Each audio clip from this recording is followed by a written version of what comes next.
Hi guys, and welcome to the Excel Centre for the 2018 London Motor Show. I'm here with Mike Rutherford, co-chairman of something that's called the World Car Awards, and it's basically a non-biased view of what the best car in the world is.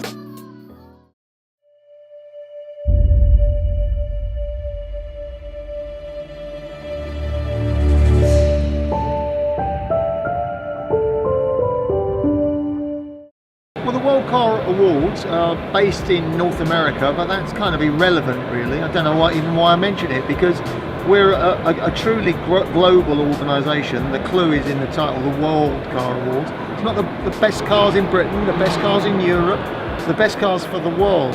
And we've got jurors in, I think it's 27 countries around the world. So we've got 85 jurors all chipping in. We don't confer. We drive all the best cars, all the all-new cars during the course of the year, and then at the end of that year we decide which is the ultimate, the World Car of the Year. We also have the World Luxury Car, the World Urban Car, the World Car Design, the World Green Car, and the World Performance Car. We come up with our decisions, and when you're looking at those results, for example, the car we have here is the Volvo Xc60, the overall winner of World Car of the Year 2018. What you're getting there is the view of all these jurors from all over the planet, and all things considered, rest assured, there's no incentive for us to praise. We're driving these cars anyway as part of our daily jobs as journalists. I write for Auto Express. We've got newspaper journalists, TV journalists are our jurors. It doesn't matter to us who wins or loses. If we say this is the best car in the world, in our humble opinion, it is. So what I want to do is we'll have a look around the main winners, and I suppose the best one to start with is the one we're resting up at the moment, which is the Xc60. Nearly forgot. We're going to have a look around the car because this guy here, he's driven it and voted for it, so we're going to have a look around this car. Let's go and get the keys and we'll have a look inside.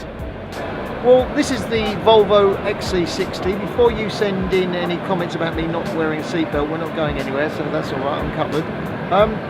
It's a very nice place to be, actually, sitting in here. That's what I urge everyone to say to themselves. You know, it's important what the car looks like from the outside, but it's more important, to me it seems, what it looks like and feels like when you're on the inside, because this is what you're staring at all day long as you're driving it, and for the rest of your life maybe. Very nice interior. It's got this huge sort of iPad arrangement here, all sorts of stuff going on. Too much, a bit too complicated as far as I'm concerned. I think a lot of accidents are caused actually by people messing around with sat-nav systems and the like. Quite ironic in view of the fact that Volvo is supposed to be a safety-conscious company, but a very nice place to be. And you can't quite put your finger on it, but I don't know.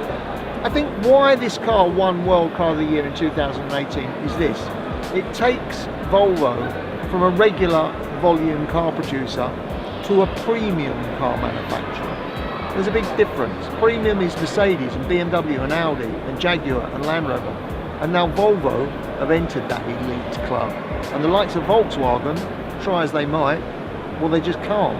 They're one rung down. Okay, so we've had a look around the winner of the World Car of the Year, so we're going to have a look around some of the other cars that have been entered in. So we're going to go with Mike. He's going to talk us through the cars all the way down there. Yeah, well, starting with this, the Audi A8, one of the more expensive ones, and this won the World Luxury Car of the Year crown. This one, Citroen C3 Aircross, well, I'm not sure it should really be here because it only came as one of the runners-up in the World Urban Car category.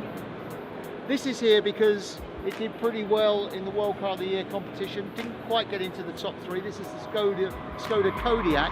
Here's a little interesting point. Well, I think it's interesting. I can get to choose to drive any car I want anytime because of my job as a journalist and a judge. And I chose to drive an identical model to this show, Skoda Kodiaq. I don't know why, I just fancied driving it to excel. It was all right actually. The only problem was it was 34 grand for a 4x4 Skoda, which I thought was a bit on the heavy side. Here we have a car that's more significant than it looks. Just looks like a humble Kia Cee'd. This is the next generation Kia Cee'd. This is making its UK debut in Britain here on the world car stand. So it's thanks to us, not Kia the manufacturer, because it hasn't got a stand here. So they did supply the car, obviously, but this isn't, you know, this is a handmade car, and that's a contender for World Car of the Year 2019 next year, as is this, the Jaguar Eve Pace. I mean, I can't believe I'm saying this. If there's a bargain on this stand, it's this car, because this is a Jag, it's an E-Pace, and it starts at £27,000. I mean, I can't quite believe it. I mean, that's sort of, that's unbelievably good value. Not cheap, but good value. We have here the fact that I'm stalling means that maybe it doesn't excite me, but it does actually. Much better than you might think. Cee'D is a company that's come of age. This is the Arona, and again, this is a contender for 2019, you know, in the months ahead. We have here the Range Rover Velar, which is a very special car, I think, and won the World Car Design of the Year category in New York 6 or 7 weeks ago. I was there, a glittering occasion. Well, if you like, it's a bit like the car Oscars. You know, New York, the industry comes in, representatives from all over the world, and we have our big gala occasion. We also have here a great little car, probably the 3rd best urban car in the world. It came, believe it or not, 3rd in the World Urban Car competition, and I think that's a very apt result for that car. This, the Suzuki Swift, in case I didn't mention it, I mean, check it out, it's an interesting car. Got a lot of interest as well from people here at the show, and affordable too. This must be about 90 grand's worth, 80 odd thousand pounds for the Lexus LC 500.